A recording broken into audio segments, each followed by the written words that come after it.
Bonjour et bienvenue à la présentation de la capsule sur les mesures correctives. Ce suivi de dossier est disponible à partir de plusieurs écrans. Lorsque vous vous trouvez dans un écran où une mesure corrective peut être appliquée, il vous suffit de l'ajouter dans les suivis de dossier de cet écran. Je me trouve présentement dans une déclaration de situation à risque. Je vais donc me diriger dans le bas de l'écran, dans le suivi de dossier. Je vais faire Ajouter mesure corrective. Une fois ajouté, l'écran apparaît et vous pouvez alors débuter votre saisie. Vous devez choisir si la mesure est temporaire ou permanente. Ensuite, vous pouvez ajouter une description de la mesure dans cet encadré. Après avoir identifié dans vos services la signification de la priorité 1 à 5, vous pourrez sélectionner celle appropriée. Par la suite, vous pourrez identifier le responsable de la mesure en appuyant sur la loupe.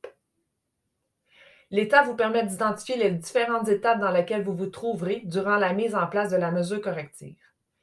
Effectivement, l'état évoluera au fil de la mise en place. Voici donc les choix proposés. Vous pourrez inscrire une date limite pour compléter la mesure, ainsi qu'une date de début et une date de fin d'implantation. Vous pourrez aussi faire évoluer le pourcentage d'avancement tout au long de la mise en place de la mesure. Il vous suffit de déplacer la ligne rouge ou tout simplement d'inscrire manuellement le pourcentage dans l'encadré. Vous pouvez estimer un coût et ensuite inscrire le coût réel. Si la mesure devait être abandonnée, vous pourrez consigner l'info correctement en y ajoutant la date et la raison de l'abandon. Dans les informations supplémentaires, vous pourrez ajouter des éléments comme le type de mesure principale et si une seconde mesure était applicable. Voici donc les choix proposés. Vous pourrez aussi inscrire les collaborateurs et les différents enjeux de la mise en place de cette mesure.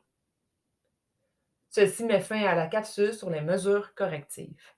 Merci.